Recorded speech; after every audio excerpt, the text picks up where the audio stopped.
बिस्मिल्लाहिर्रहमानिर्रहीम। वअन अनस रज़ियल्लाहु अन्हु मरफ़ूअन इज़ा अरादल्लाहु बिअब्दिन खैरन अज्जल लहुल अक़ूबता फ़िद दुनिया व इज़ा अरादल्लाहु बिअब्दिन शर्रन अमसक अलैहि ज़ुनूबहु हत्ता युवफ़ियहु यौमल क़ियामह। इस हदीस को इमाम तिर्मिज़ी रहमतुल्लाह अलैह ने और इब्न आदी ने अपनी कामिल में और बैहक़ी ने अल-अस्मा में जिक्र किया और हदीस सही है। हज़रत अनस रज़ियल्लाहु अन्हु फरमाते हैं कि नबी अकरम सल्लल्लाहु अलैहि वसल्लम ने इरशाद फरमाया, ध्यान से सुनिए, कि जब अल्लाह ताला अपने बंदे के साथ भलाई का इरादा फरमाते हैं तो उसके गुनाहों की सज़ा जल्द ही दुनिया में दे देता है। यानी आजमाइशें, इम्तिहान और तकलीफें दुनिया में उतारता है ताकि दुनिया से जाए तो गुनाहों से साफ और पाक होकर जाए।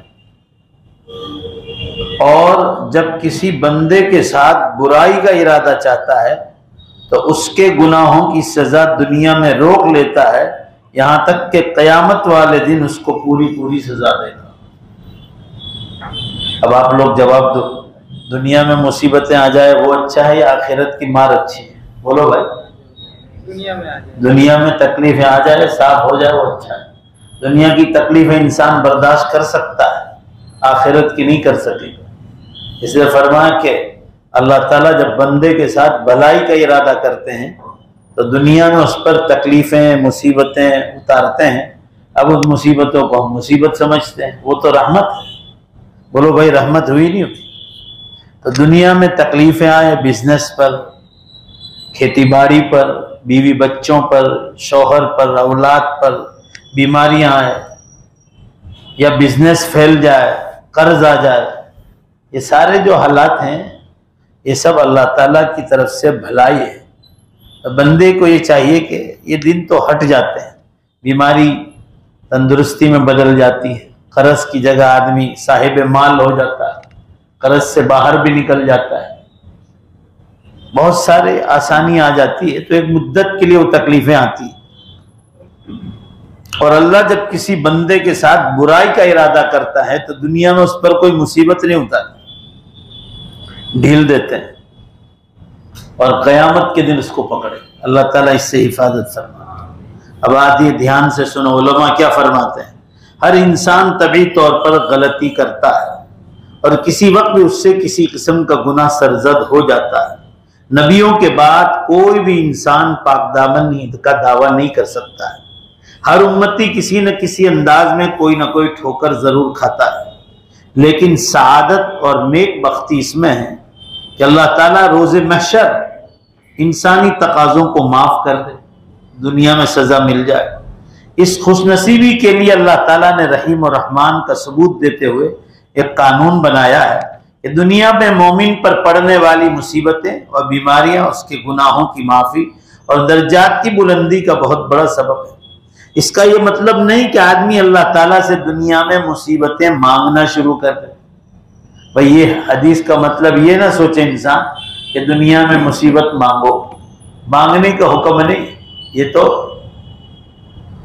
बहुत बुरी बात है कि इंसान आगे चलकर दुनिया में मुसीबत मांगे। आ जाए तो अल्लाह की तरफ से भलाई समझो। जोर से बोलो भाई, आ जाए तो अल्लाह की तरफ से भलाई समझो। मोमिन की जिंदगी का एक एक लम्हा और एक एक घड़ी उसके लिए खैर भलाई का पैगाम लाता है। अगर अल्लाह ताला की तरफ से वो किसी आजमाइश और इम्तिहान में मुब्तला हो जाए तो सब्र का दामन छोड़ना नहीं चाहिए। और अगर उसके नसीबे में सेहत और तंदुरुस्ती लिखी है तो इस बड़ी नेमत पर अल्लाह ताला का इतना शुक्र और इतनी हम्द तारीफ करनी चाहिए कि वो बीमारियों पर सब्र करने की वजह से मिलने वाले दर्जात वैसे ही अता कर दे अल्लाह ताला। बीमारी पर जो सब्र करेंगे तो अल्लाह ताला दर्जात को ऐसे ही बुलंद करेगा। जो इंसान बुरा हो, अल्लाह ताला की नेमतों से भरपूर फायदा उठा भी रहा हो और दिन ब दिन उसके मिजाज में बगावत के आसार जाहिर हो रहा हो, यानी अल्लाह ताला से नाफरमानी कर रहा है, तंदुरुस्ती मिली है, अल्लाह की नेमत इस्तेमाल कर रहा है, तो ऐसे शख्स को हर हाल में संजीदा फिक्र करनी चाहिए। कहीं ऐसा ना हो कि दुनिया में उसको मोहलत मिलती रहे और आखिरत में अल्लाह ताला उसका घेरा तंग कर दे। लिहाजा किसी को तंदुरुस्ती मिली, पैसा मिला तो आदमी को बगावत नहीं करनी चाहिए कि अल्लाह ताला का नाफरमानी में और आगे बढ़ता चला जाए। तो अल्लाह ताला फरमाते हैं कि पकड़ करेंगे और आखिरत में पकड़ होगी वो बड़ी सख्त होगी। अल्लाह ताला आखिरत की सजाओं से भी हिफाजत फरमा। इस हदीस में ये बतलाना मकसूद है कि दुनिया में अल्लाह की तरफ से जो परीक्षा आती है, चाहे स्कूल में हो, कॉलेज में हो, यूनिवर्सिटी में हो, तो हिम्मत हारने की जरूरत नहीं। बिजनेस में, तिजारत में, तंदुरुस्ती में, कोई भी हाल आता है, जब मुसीबत आए तो समझो कि अल्लाह की तरफ से इम्तिहान। आदमी जो है परेशान न हो।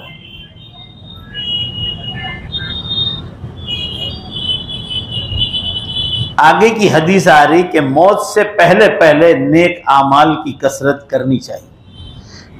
अन अम्र इब्न हमकी अल-खुज़ाई रज़ियल्लाहु अन्हु मरफ़ूअन इज़ा अरादल्लाहु बिअब्दिन खैरन अस्सलहु फ़क़ील वमा अस्सलहु क़ाल यफ़्तहु लहु अमलन सालिहन बैन यदै मौती हत्ता यरज़ा अन्हु मन हौलहु। इस हदीस को बहुत सारे मुहद्दिसीन ने बयान किया है, जैसे तहावी ने मुश्किलुल आसार में, इब्न हिब्बान ने अपनी जामे में, अपनी मुस्नद में, इमाम अहमद ने अपनी मुस्नद में, इब्न कुतैबा ने अपनी गरीबुल हदीस में, बैहक़ी ने ज़ुहद में, और बहुत सारे उलमा ने अपनी किताबों में सही हदीस को जिक्र किया है। हज़रत आमिर इब्न हमक अल-खुज़ाई रज़ियल्लाहु अन्हु फरमाते हैं, ध्यान से सुनिए, रसूलुल्लाह सल्लल्लाहु अलैहि वसल्लम ने इरशाद फरमाया, जब अल्लाह ताला अपने बंदे के साथ भलाई का इरादा फरमाते हैं तो उसे लोगों में नेक शोहरत बना देता है, लोगों में उसका नाम मशहूर हो जाता है। किसी ने कहा नेक शोहरत कैसे देता है? आप सल्लल्लाहु अलैहि वसल्लम ने फरमाया, आगे वो इस तरह कि उसके लिए उसकी मौत से पहले नेक आमाल आसान कर देता है। उसकी मौत से पहले नेक आमाल आसान कर देता है, यहां तक कि उसके आसपास वाले भी उससे खुश हो जाते हैं और इस तरह वो नेक नामी में शोहरत याफ्ता हो जाता है। अल्लाह ताला नेक अमाल की तौफीक देता है। नेकियां और भलाइयां पर मुश्तमिल लंबी उम्रें खुशनसीबों के लिए नसीबावर बनती है। अच्छी उम्र मिल जाए और नेक अमाल की तौफीक हो जाए। बहरहाल अगर मुसलमान को उसकी जिंदगी के आखिरी बरसों में, आखिरी महीनों में, आखिरी हफ्तों में और दिनों में रब तबारक व तआला की तरफ रुजू करने का मौका मिल जाए तो ये मर्तबा भी बड़ी से बड़ी नेकी से कम नहीं। अल्लाह ताला आखिरी जिंदगी में नेक अमाल की तौफीक दे। मगर आजकल तो जवानी के जमाने में एक फैशन बन गई कि बुढ़ापे में अल्लाह को याद करें। जानबूझकर लोग ऐसा करते, एक फैशन बनी हुई कि अल्लाह को याद करने का जमाना जो है जवानी का है शरीयत के हिसाब से, और हमारे नौजवान जो है उसको बुढ़ापे का जमाना समझते हैं कि अल्लाह को याद करने का जमाना बुढ़ापा है। मगर पहले तो सवाल ये होता है कि किसी के पास गारंटी है कि बुढ़ापे तक पहुंचेगा? भाई जोर से बोलो, गारंटी है? कितने नौजवान, एक छोटा सा वायरस आया कोरोना के नाम से, कोविड-19 के नाम से, छोटा सा, जिसको आज तक साइंस वाले देख भी नहीं सके वो वायरस कैसा है, और लाखों नौजवान जो कब्रों में चले गए। वो यही सोचते थे कि हम बुढ़ापे में कुछ करेंगे मगर उससे पहले चले। अल्लाह ताला अगर वो मोमिन है तो उनको शहीदों का दर्जा अता फरमा। आगे और सुनो जान, उलमा क्या फरमाते हैं। सैयदना सहल बिन साद साइदी रज़ियल्लाहु अन्हु बयान करते हैं कि रसूलुल्लाह सल्लल्लाहु अलैहि वसल्लम ने इरशाद फरमाया, इन्नल अब्द लियअमल फीमा यरन्नास अमल अहलिल जन्नह व इन्नहु लिमन अहलिन नार व यअमल फीमा यरन्नास अमल अहलिन नार व मिन अहलिल जन्नह व इन्नमल अमालु बिखवातिमिहा। लोग समझते हैं कि आदमी अहले जन्नत के अमाल कर रहा है। ये ध्यान से सुनो ये हदीस। लोग ये समझते हैं कि आदमी जन्नत वालों के अमाल कर रहा है। ये हदीस बुखारी शरीफ में आई, हालांकि वो जहन्नमी में। इस तरह लोग समझते हैं कि फुला आदमी दोज़ख वाले अमाल कर रहा है, हालांकि वो जन्नती। क्यों? आप साज़म फरमा रहे इन्नमल अमालु बिखवातिमी, बेशक अमाल का दरोमदार आदमी की आखिरी जिंदगी पर है। तो आदमी जवानी में तो अल्लाह को बहुत याद कर रहा है, मगर आखिरी उम्र में अल्लाह को छोड़ दिया उसने, अमाल अच्छे नहीं कर रहा है। तो लोग तो समझते थे कि जन्नत वाले अमाल कर रहे हैं और आखिर में उसने छोड़ दिया अमाल, तो जहन्नमी वाले अमाल पकड़ लिए। पूरी जिंदगी आदमी है जहन्नम वाले अमाल कर रहा था और आखिर में जन्नत वाले अमाल कर लिए।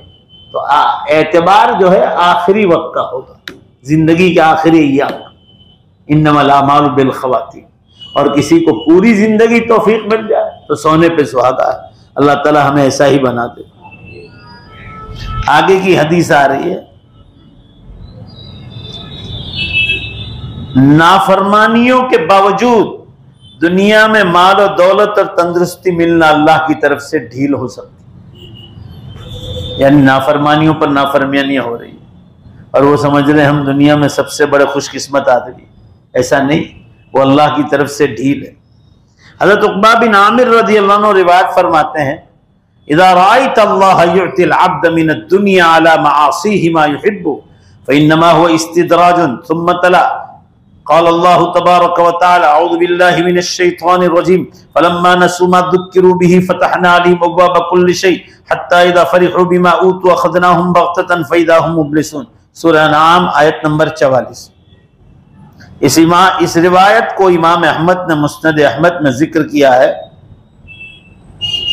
और इब्न जरीर ने अपनी तफसीर में जिक्र किया है और सनदन ये हदीस भी सही है और तबरानी ने अपनी औसत में जिक्र किया है। हज़रत उक़बा बिन आमिर रज़ियल्लाहु अन्हु से रिवायत, रसूलुल्लाह सल्लल्लाहु अलैहि वसल्लम ने फरमाया, जब आप देखें कि एक आदमी को उसकी बुराइयों के बावजूद दुनिया में रोजी दी जा रही है, रात दिन अल्लाह के लिए गुनाह करता है, नाफरमानी करता है, उसके बावजूद उसको खूब पैसा मिल रहा है, तो समझ लो कि अल्लाह की तरफ से ढील है। जोर से बोलो भाई, अल्लाह की तरफ से। जोर से नहीं बोलोगे आप लोग, ढील है, जरा जोर से बोलो। जिसका तस्करा कुरान पाक में भी आया है और वो आयत का तर्जमा सुनो, फिर जब वो लोग उन चीजों को भूले रहे जिनकी उनको नसीहत की जाती थी तो हमने उन पर हर चीज के दरवाजे खोल दिए, यहां तक कि जब उन चीजों पर जो कि उनको मिली थी खूब इतराने लगे और तकब्बुर करने लगे, हमने उनको अचानक पकड़ लिया, फिर वो नाउम्मीद होकर रहे। दुनिया में बहुत ऐसा कौमों की भी पकड़ होती है, खानदानों की पकड़ होती, इनफरादी तौर पर भी पकड़ होती और इज्तिमाई तौर पर भी होती कि हमने उन पर नेमतें दी और वो इतराने लगे, नाफरमानी में और बढ़ गए। तो अल्लाह ताला फरमा रहे हम फिर उनको अचानक पकड़ते, बादशाहों को भी इसी तरह पकड़ते हैं।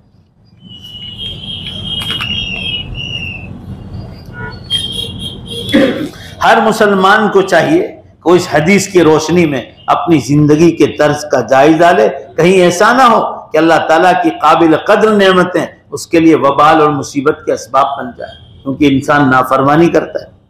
सिर्फ मालो दौलत से अल्लाह ताला की रजामंदी का पता नहीं चलता, बल्कि आमाल सालिहा से इसका अंदाजा होता है कि अल्लाह राजी है कि नाराज। आगे चलिए, आगे की हदीस आ रही है कि फितनों के ज़माने में किस तरह के हकाम पर अमल करना चाहिए। आप सल्लल्लाहु अलैहि वसल्लम फरमा रहे, हज़रत अब्दुल्लाह इब्न अमर रज़ियल्लाहु अन्हु फरमा रहे, क़ाल बैनमा नहनु हौला रसूलिल्लाहि सल्लल्लाहु अलैहि वसल्लम, हम आप सल्लल्लाहु अलैहि वसल्लम के पास बैठे हुए थे। इज़ा ज़करुल फितनता औ ज़ुकिरत इंदहु क़ाल इज़ा रअयतन्नास क़द मरजत उहूदुहुम व ख़फ़्फ़त अमानातुहुम व कानू हाकज़ा व शब्बक बैन असाबि'i क़ाल अर्रावी फ़क़ुमतु इलैहि फ़क़ुल्तु लहू कैफ़ अफ़अलु इंद ज़ालिका जअलनी अल्लाहु फ़िदाक क़ाल अल्ज़िम बैतक व अमलिक अलैक लिसानक व ख़ुज़ मा तारिफ़ व दअ मा तुनकिर व अलैक बिअम्रि ख़ास्सति नफ़्सिक व दअ अन्का अम्रल आम्मा। ये रिवायत को इमाम अबू दाऊद ने अपनी अबू दाऊद में जिक्र किया है, हाकिम ने मुस्नद में और इमाम अहमद ने भी अपनी मुस्नद में और इब्न माजा में भी हदीस आई। जरा हदीस को ध्यान से सुनो। आप सल्लल्लाहु अलैहि वसल्लम के पास हम बैठे हुए थे, आपके सामने फितनों का जिक्र आया। आप सल्लल्लाहु अलैहि वसल्लम ने फरमाया कि आप देखेंगे कि लोगों के वादो पैमान में खोट पैदा होगा, वादा करेंगे और वादे के खिलाफ करेंगे और अमानतों में कमजोर हो जाएंगे लोग। अमानतें रखी जाए और उसको इस्तेमाल कर। फिर आपने अपनी उंगलियों में तशबीक देते हुए फरमाया, तशबीक इसको कहते हैं, उंगलियों में उंगलियां डाल। लोग इस तरह हो जाएंगे। रावी हदीस कहते हैं मैंने रसूलुल्लाह सल्लल्लाहु अलैहि वसल्लम तक रसाई हासिल की, यानी आप तक मैं पहुंच गया और पूछा कि अल्लाह ताला मुझे आप पर कुर्बान करे, ऐसे हालात में मुझे क्या करना चाहिए जब लोग अमानतों में खयानत करते हो और वादों के खिलाफ करते हो।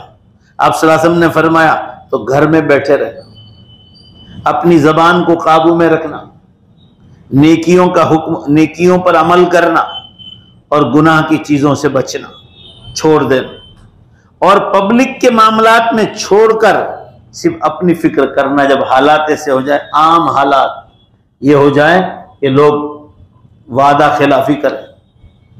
बिजनेस के हालात में देखो ना, अब 2 केस आए थे, उसमें दोनों हिंदू भी थे। एक आदमी के पास एक 13 लाख रुपए ले गया था, हिंदू आए थे वियारा से।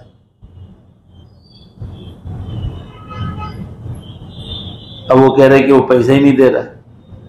एक और हिंदू आया था, वो भी वियारा का था, कह रहे 1 लाख रुपए लोग ले गए दुकान पर से माल, वो वापस नहीं कर रहे हैं। मैंने कहा कि पढ़ने का है, आप क्या पढ़ेंगे आप? तो मैंने कहा उनको लिख के दिया कि कोई मौलवी साहब के साथ मुसलमान भी आए, तावीज भी दी और कहा कि ये चीजें पढ़ने की है, तो आपके घर पर किसी को बुला के पढ़ा लो, ये चीजें पढ़ने की है। उसका हर 10-15 दिन में उससे मांगो, धीमे धीमे अल्लाह ने चाहा तो वो दे देगा। अर्ज करने का मंशा ये है कि आम हालात, आप देखो लोगों का बिजनेस के लिए पैसा दो तो वो हाथ ऊंचे कर देते कि बिजनेस फेल गया। बेहिसाब लोग, उसमें दीनदार तबका भी दाखिल है। वादों के खिलाफ करना, किसी से पैसा लो फिर हाथ ऊंचे कर दो। वो केस करता है तो नादारी जाहिर कर देते हैं बैंकों में जाकर, कोर्टों में जाकर। अल्लाह का डर नहीं होता, वो लोगों के पैसे खा जाते। आगे हदीस आई थी, आप लोग याद नहीं रखते। आप सल्लल्लाहु अलैहि वसल्लम ने एक बार वही आई आसमानों से, जिब्रील अलैहिस्सलाम लेकर, कि पिछले हफ्ते एक शख्स का इंतकाल हुआ। आपने फरमाया कि भाई उनके खानदान में से कोई आदमी आया है आज मजलिस में? कहा नहीं। कौन सा खानदान? आपने ऐलान फरमाया। साहबा ने पूछा अल्लाह के रसूल क्या बात है? फरमाया कि पिछले हफ्ते उनके घर के एक बहुत नेक आदमी का इंतकाल हुआ, उनको जन्नत के दरवाजे पर रोक लिया। जोर से बोलो भाई, कहाँ रोक लिया? रोक दिया, अंदर जाने की इजाजत नहीं मिली, सारे रास्ते साफ थे।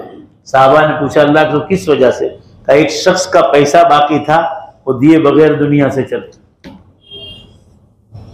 आसान काम नहीं, किसी पर जुल्म करना, किसी की मारधार करना। आदमी जब तक बंदों के हुकूक अदा नहीं करेगा जन्नत में नहीं जाएगा। कुछ लोग ऐसा समझते हैं कि नमाज रोजे कर लिए, तस्बीहात पढ़ ली, फिर जो चाहे धंधे करो। ऐसे लोग भी है दुनिया। हुकूकुल्लाह भी पूरे करो, अल्लाह के हुकूक भी। और जोर से बोलो, बंदों के हुकूक भी बोलो क्या करना है? पूरे करना। 5 पैसे किसी के बाकी नहीं रहने चाहिए। अब तो फिर उनके घर वालों को कहा गया, तो उनके घर वालों ने वो पैसे अदा कर दिए और फौरन उनको जन्नत में दाखिल कर दिया। मालूम हुआ कि किसी का हक मारना आसान काम नहीं, आदमी जन्नत में जा ही नहीं सकता। अल्लाह ताला ऐसी गलत हरकतों से हमारी और पूरी उम्मत की हिफाजत फरमाए। चटनी रोटी खा लेने की पैसा ना हो तो, अगर किसी की अमानत कर्ज लिया हो आदमी पहले अदा करे धीमे धीमे।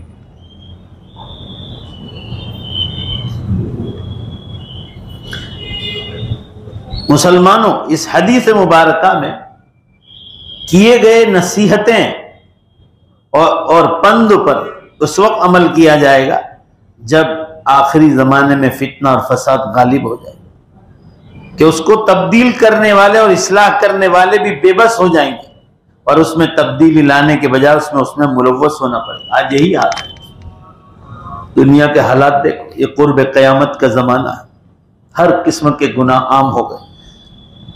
आगे की हदीस आ रही, अन अबी ज़र्र रज़ियल्लाहु अन्हु क़ाल क़ुल्तु या रसूलल्लाह सल्लल्लाहु अलैहि वसल्लम औसिनी क़ाल इज़ा अमिलता सय्यअतन फत्तबिअहा हसनतन तमहुहा क़ाल या रसूलल्लाह अमिनल हसनाति ला इलाहा इल्लल्लाह क़ाल हिय अफ़ज़लुल हसनाति रवाहु अहमद फ़ी मुस्नदी व अबू नुऐम फ़िल हुलिया हदीसुन सहीह।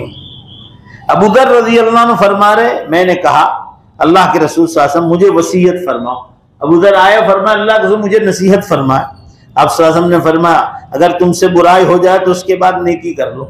जरा जोर से बोलो, अगर तुमसे बुराई हो जाए तो उसके बाद नेकी कर लो फौरन, ताकि नेकी बुराई को मिटा देगी। कुरान में है इन्नल हसनात युज़हिबुन सय्यात, बेशक नेकियां गुनाहों को मिटा देती है।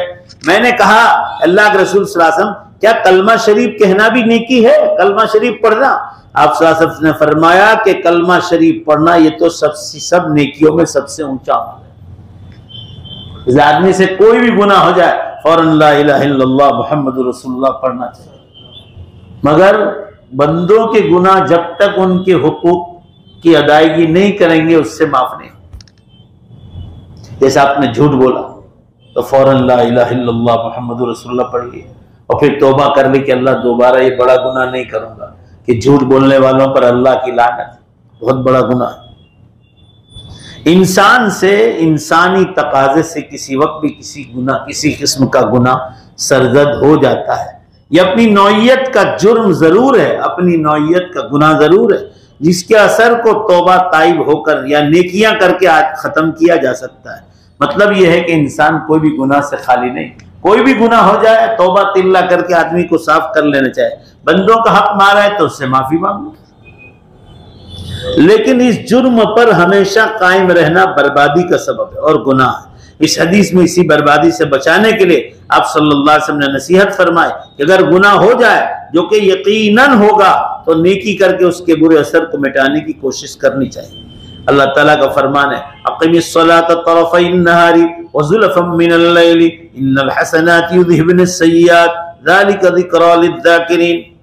दिन के दोनों सिरों में नमाज कायम रखो, यानी फजर और असर, जिस नमाजों की बहुत ताकीद आई, और रात की कई घड़ियों में, बेशक नेकियां बुराइयों को दूर कर देती है। ये नसीहत है नसीहत पढ़ने वालों के लिए। ला इलाहा इल्लल्लाह मुहम्मदुर रसूलुल्लाह कहना बड़ी नेकी है।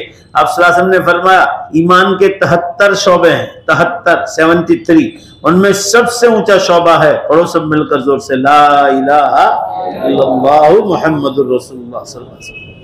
आगे की हदीस आ रही है अन अब्दुल्लाह इब्न अम्र इब्न अल-आस मरफूअन अर्बउन इज़ा कुन्न फीक फला अलैका मा फातक मिन अद-दुनिया हिफ्ज़ु अमानतिन व सिद्क़ु हदीसिन व हुस्नु खलीक़तिन व इफ़्फ़तु तुअमतिन। इस हदीस को इब्न वहब ने अपने जामे में और इमाम अहमद ने अपने मुस्नद में और हाकिम ने इब्न हिब्बान में जिक्र किया है। हदीस सही है। अब्दुल्लाह इब्न अम्र बिन आस रज़ियल्लाहु अन्हु फरमाते हैं रसूलुल्लाह सल्लल्लाहु अलैहि वसल्लम ने फरमाया अगर तुझ में 4 आदतें पाई जाए तो तुझे दुनिया के किसी फायदे से महरूमी का कोई अफसोस नहीं होगा। देखो ध्यान से सुने बात, 4 चीजें अगर किसी शख्स में पाई जाए तो फरमाया दुनिया के किसी भी फायदे से महरूमी का अफसोस नहीं होगा कि भाई मैं कोई महरूम आदमी। अगर 4 आदमी सिफतें तुम्हारे अंदर पाई जाती है समझो तुमसे बड़ा दुनिया में कोई आदमी नहीं। पहली चीज कि कोई ने अमानत रखी आपके पास और वो अमानत की आप हिफाजत करो। बोलो भाई अमानत की। एक दूसरा के जब बोलो तो सच बोलते हो, झूठ से नफरत करते हो, समझो आप सबसे अच्छे इंसान हो। और आपको अल्लाह ताला ने अच्छे अखलाक से नवाजा, किसी के साथ भी अच्छे अखलाक से पेश आओ। और नंबर फरमाया हलाल रोजी खाओ। जोर से बोलो हलाल। फरमाया कि दुनिया में चाहे वो चटनी रोटी खाने का हो तो समझ लो कि आप कोई नेमत से महरूम नहीं। ये 4 चीजें दोबारा बोलता हूं, याद रखना। किसी की अमानत की हिफाजत करना, सच बोलना, अच्छे अखलाक और हलाल रोजी। दुनिया की सबसे बड़ी नेमत यह है कि मुसलमान बकदर किफायत रोजी के साथ साथ इस्लामी अहकाम पर अमल करे, यानी रोजी भी कमाता जाए, अल्लाह के हुक्मों पर भी आ जाए। ऐसे शख्स के सामने दुनिया का हर किस्म का मालो मता और जाह और मनसब और मर्तबा उसके सामने बेइज्जत और हेच और बेकार हो जाएगा। जब इंसान के पास हलाल रोजी के साथ इन जिंदगी पर अमाल करता है। हाँ, अगर मालो दौलत के साथ मालदार सहाबाई किराम का तर्ज हयात और तर्ज जिंदगी अपनाने का मौका मिल जाए और रुपया पैसे के हुकूक अदा किए जाएं तो फिर ये भी अल्लाह ताला का एहसान होगा। लेकिन लोगों की बड़ी तादाद शरई मिजाज को दौलत की वजह से नुकसान पहुंचता है, जिसे वो खुद बेचारे नहीं समझ पाते। दुनिया में दौलत ही दौलत को समझते हैं और अल्लाह की शरीयत को कुछ नहीं समझते। ऐसे लोग कुछ समझ नहीं पाते। आगे की हदीस आ रही कि 6 चीजें अगर किसी बंदे में हैं तो अल्लाह ताला जन्नत की जमानत देता है। अबू बाहिली रज़ियल्लाहु अन्हु फरमाते हैं क़ाला समिअतु रसूलुल्लाह सल्लल्लाहु अलैहि वसल्लम यक़ूल उक़फ़ुलू ली बिसित्तिन अक़फ़ुल लकुम अंदर ध्यान दो। अल जन्नत इज़ा हद्दस अहदुकुम फला यकज़िब व इज़ा तुमिना फला यखुन व इज़ा वअदा फला युखरिब व गुद्दू अबसारिकुम व कुफ्फू ऐदियकुम वहफज़ू फुरूजकुम। क्या फरमा रहे रसूलुल्लाह सल्लल्लाहु अलैहि वसल्लम? फरमा रहे मुझे 6 चीजों की जमानत दे दो। हुजूर फरमा रहे मैं तुम्हें जन्नत की जमानत दे दूं। जरा ध्यान से सुन, वो 6 चीजें क्या जिससे जन्नत मिल जाती? जब तुम में से कोई बातचीत करे तो झूठ न बोले। जरा जोर से बोलो भाई, क्या न बोले? जब किसी को अमानतदार बनाया जाए तो पैसों में खयानत न करे। 2, जब वादा करे तो वादे के खिलाफ न करे। किसी को मिलने का वादा किया है कोई नेक काम के लिए और फिर आप वादे के खिलाफ करो, न गए, या पैसे का मामला है या कोई और मामला है और आप वादे के खिलाफ कर रहे हैं, ये बहुत बड़ा गुनाह है। पर नेकी के काम है। गुनाह के काम में कोई वादा करे तो उसको तो तोड़ने का होगा। वो ऐसा नहीं कि कोई ये कहे हुआ किसी लड़की ने मिलने का कहा है तो मैं तो जाऊंगा मौलाना से ताबीर में पढ़, ये तो बहुत बड़ा गुनाह है। ये हुक्म और ये वादा का, ये वादे को पूरा करना जरूरी। नेकियों के काम में जो वादे किए जाते हैं उसको पूरा करने का हुक्म।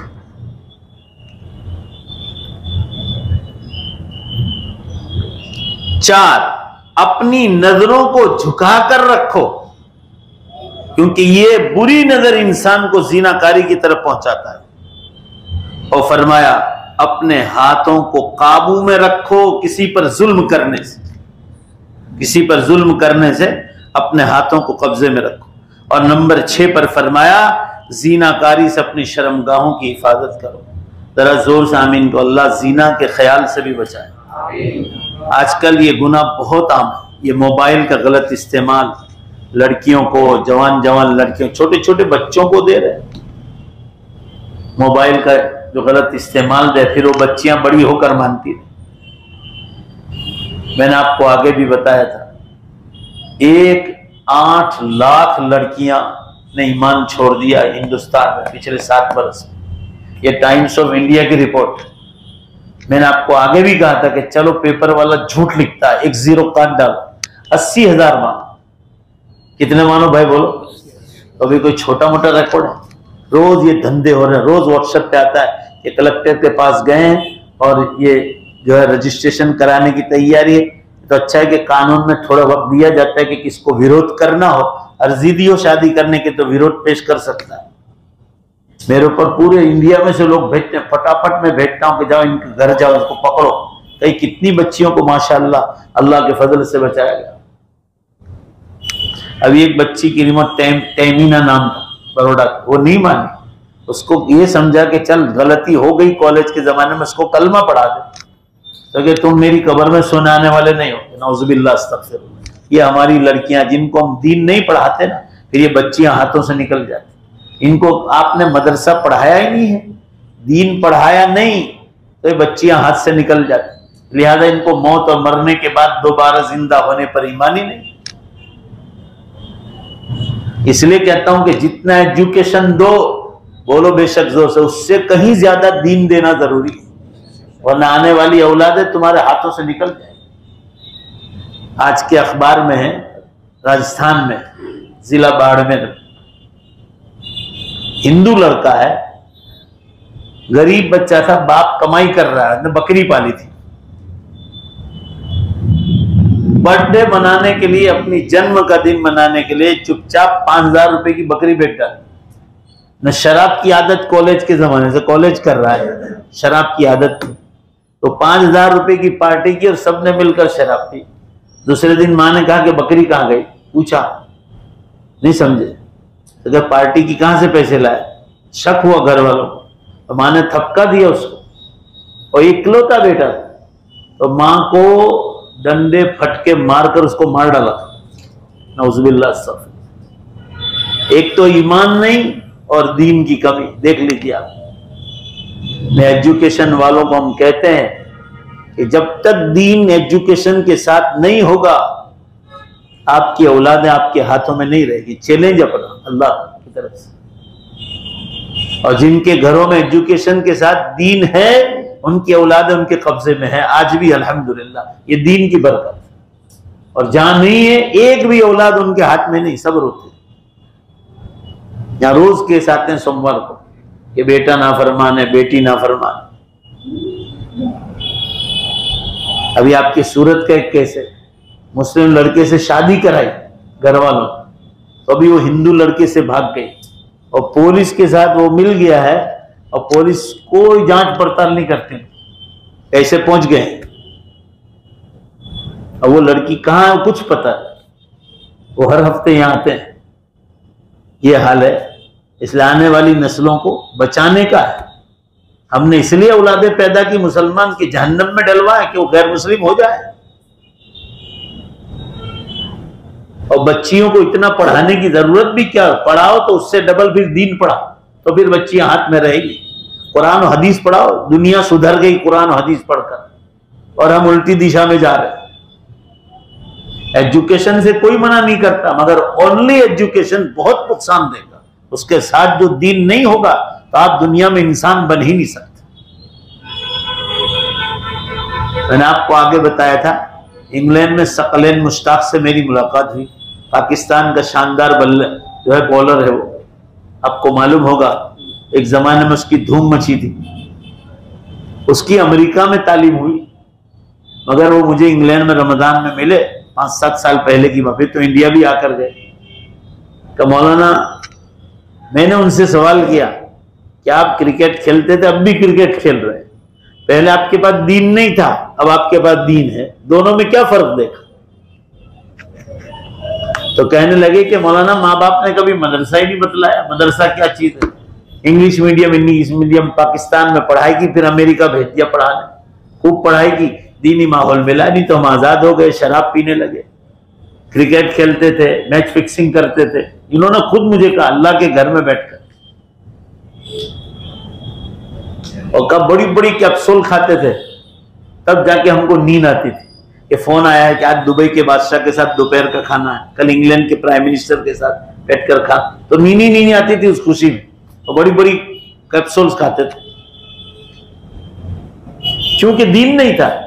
और अब कह रहे हैं कि उलमा की सोहबत में आए और दावत और तबलीग में लगे, तो कब मैं इंडिया पाकिस्तान में भी जमात में आता हूं, बिस्तर नहीं, मस्जिद के सहन में चटाई पर ईशा की नमाज पढ़ के आराम से सो जाता हूं बगैर तकिए के, और तहज्जुद में उठ जाता हूं।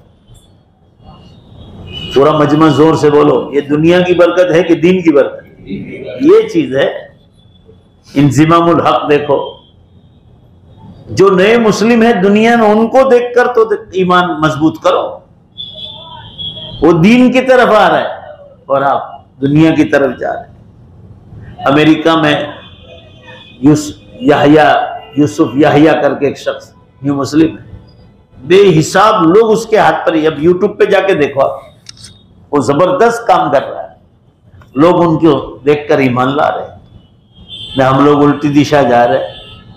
ये बर्बादी है कि जब तंदुरुस्ती मिले या माल मिले और इंसान खुदा की बगावत करे, नाफरमानी करे, तो हदीस में आया कि समझो ढील है। समझो भाई क्या है? अल्लाह ताला हिस्से हिफाजत फरमाए। हदीस पूरी कर लो। तो 6 चीजें फरमाई कि जब 6 चीजें तुम्हारे पास है तो हुजूर साहब फरमा रहे कि मैं तुम्हें जन्नत की जमानत दे देता हूं, जन्नत मिल के रही। जब तुम में कोई बोले तो सच बोले, इंशाल्लाह बोलो, मजाक में भी झूठ नहीं बोलेंगे, मर जाए तो भी झूठ नहीं बोलेंगे। अल्लाह की लानत है उस शख्स पर जो झूठ बोलता है। एक, झूठ ना बोले, और अमानतदार बनाया जाए। कोई चीज कोई अमानत के तौर पर रख दो, वो चीज वैसी ही रखो, अमानत में खयानत नहीं होनी चाहिए। और तीसरा, जब वादा करो तो वादा तोड़ो नहीं। और ये वादा समझा दिया मैंने, नेक कामों में वादा टूटना नहीं चाहिए। और गुनाह का काम हो और वादा किया हो तब तो जाना जरूरी नहीं, उस वादे को तो तोड़ने का हुक्म है। चौथा, अपनी नजरों को झुका के रखो, क्योंकि बुरी नजर मर्द के लिए औरत को देखना या औरत को, ये जीना की तरफ ले जाता है। और अपने हाथों को जुल्म से काबू में रखो। और नंबर 6 पर फरमाया शर्मगाहों की हिफाजत। अल्लाह ताला इन 6 के 6 पर अमल की तौफीक अता फरमाए।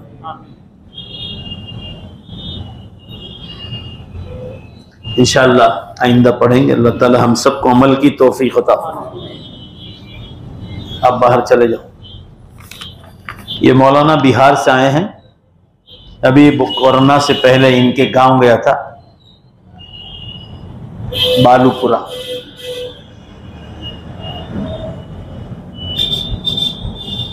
उधर बैठो, उधर जिला कटिहार में पड़ता ही, कटिहार जिला है, छोटा सा गांव और बहुत छोटी सी मस्जिद बन रही,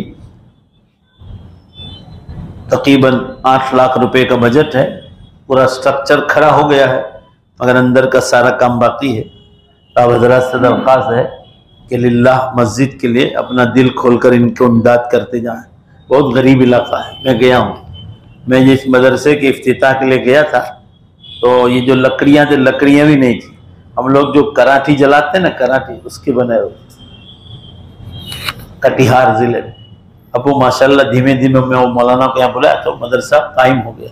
उसी एक करीब में एक गांव है, तो ये मौलाना मेरे साथ वहाँ रहते थे और तस्दीकात भी है उनके पास, तो अपने मरहुमों के इसाले सवाब के लिए भी दे सकते हैं। बड़ी नेकी है अल्लाह के घर को बनाने में। दुरूद शरीफ पढ़ ले, दुआ करो। बिस्मिल्लाहिर्रहमानिर्रहीम, अल्हम्दुलिल्लाहि रब्बिल आलमीन वल आक़िबतुल मुत्तक़ीन वस्सलातु वस्सलामु अला खैरि खल्क़ि मुहम्मदिन व आलिहि वस्सहाबिहि अजमईन। रब्बना आतिना फिद दुनिया हसना व फिल आखिरति हसना व क़िना अज़ाबन्नार। ऐ अल्लाह अपने फजल से हमारे गुनाहों को माफ़ फरमा, हमारी सबकी मग़फ़िरत फरमा। ऐ अल्लाह हम सब की पूरी उम्मत की मग़फ़िरत फरमा। ऐ अल्लाह नेक कामों में हमेशा जमाए रखे, बुरे कामों से हमेशा बचाए रखे। ऐ अल्लाह हमारे मरहूमीन की मुकम्मल मग़फ़िरत फरमा, खासकर हमारे माँ बाप, दादा दादी, नाना नानी, भाई बहन, रिश्तेदार, परदादे, परदादियाँ, परनानियाँ, परदादे। ऐ अल्लाह परनाने सारी उम्मत की बख्शिश फरमा। ऐ अल्लाह उनके दर्जात को बुलंद फरमा दे, उन्हें जन्नत में आला मुकाम अता फरमा। ऐ अल्लाह उनसे राज़ी हो जाए, कब्र के अजाब से उन सब की हिफाजत फरमा। ऐ अल्लाह उनकी कब्रों पर नूर की बारिश नाजिल फरमा। ऐ अल्लाह उनको रहमतों से, उनकी कब्रों को रहमतों से, बरकतों से और मग़फ़िरतों से आप पूरी तरह ढांप ले मौला। ऐ अल्लाह हम सब के यहाँ जमा होने को कबूल फरमा। ऐ अल्लाह ये जो चंदे के लिए तशरीफ लाए, सबको मदद करने की, सब मिलकर इन्हें मदद करने की तौफीक अता फरमा। ये मदारिस और मसाजिद की हिफाजत फरमा। ऐ अल्लाह इस हुकूमत में हमारा ईमान पर चलना और अमाल पर चलना अपने फजल से आसान फरमा। ऐ अल्लाह हम आपसे मदद की भीख मांगते हैं। ऐ अल्लाह इस मुबारक मजलिस के तुफ़ैल हम आपसे मदद की भीख मांगते हैं। ऐ अल्लाह हम करेंगे तो या कुछ नहीं होगा और होगा तो अधूरा होगा, और मौला आप करेंगे तो पूरा ही करेंगे। ऐ अल्लाह तो हमारी मदद नाजिल फरमा, इस्लाम और मुसलमानों का बोलबाला फरमा। हमें गैर मुस्लिमों तक भी ये कुर्ब क़यामत का ज़माना है, बड़ी निशानियां शुरू हो गई। ऐ अल्लाह बेहिसाब ज़लज़ले हो रहे हैं। अभी असर के बाद की खबर है कि चाइना में बहुत ख़तरनाक ज़लज़ला हुआ 6.6 का, और घरों में सब चीज़ें टूटने लगी। परसों पाकिस्तान में इस्लामाबाद, अबेटाबाद और कहाँ कहाँ ज़लज़ले हुए। ऐ अल्लाह ये सब अलार्म बज रहे हैं आपकी तरफ से, और उम्मत गफलत में सो रही है। आपने टाइम में से बरकत उठा ली है और उम्मत गफलत में सो रही है। अल्लाह उम्मत को जागने की तौफीक अता फरमा, आखिरत की तैयारी की तौफीक अता फरमा। क़यामत की बड़ी निशानियां शुरू हो गई और उम्मत गफलत में सो रही है। ऐ अल्लाह सूरज पश्चिम से निकले उससे पहले पहले लोगों को आखिरत की तैयारी की तौफीक अता फरमा। ऐ अल्लाह क़यामत आएगी जब आएगी, जितने भी बरस बाकी हों, मगर हमारी सबकी मौत का कोई ठिकाना नहीं। ऐ अल्लाह लंबी उम्र अता फरमा, नेक अमाल के साथ, तंदुरुस्ती के साथ, गुनाहों से बचाते हो, तेरे दीन का काम कराते हो। और मौला जब दुनिया से जाने का वक्त आ जाए, हम सब का खातिमा ईमान पर फरमा। हमारे जितने मदारिस हैं इंडिया में या पूरी दुनिया में, ये दीन के किले हैं जिससे उम्मत के सारे तबकों को उलमा मिलते हैं। ऐ अल्लाह इन मदारिस की हिफाजत फरमा, दावत व तबलीग के काम में उम्मत को जोड़ने की तौफीक अता फरमा। खानकाह के बुजुर्गों के पास बैठकर अपने दिल की इस्लाह की तौफीक अता फरमा। उलमाए हक की किताबें पढ़ने की तौफीक अता फरमा। उलमा की सारे उलमा की मजलिसों में बैठने की तौफीक अता फरमा। हमारे उम्मत के बीमारों को शिफाए कामिल अता फरमा। ऐ अल्लाह मरहूमीन की मुकम्मल मग़फ़िरत फरमा, उनके दर्जात को बुलंद फरमा, जन्नतुल फिरदौस में उन्हें आला मकाम अता फरमा। हमारी दुआओं को अपने फजलो करम से कबूल फरमा। अल्लाह हमारे एक रिश्तेदार हैं पानोली में, अल्लाह उनमें एक नौजवान बीमारी में शहीद हो गए। ऐ अल्लाह अपने फजलो करम से उस मरहूम की मुकम्मल मग़फ़िरत फरमा। अल्लाह उनके दर्जात को बुलंद फरमा। फारूक भाई चैनिया जो पानुली में इंतकाल कर गए, अल्लाह उनके दर्जात को बुलंद फरमा और उनके घर वालों को सब्र जमील अता फरमा। हमारी दुआओं को अपने फजलो करम से कबूल फरमा। रहमतिक या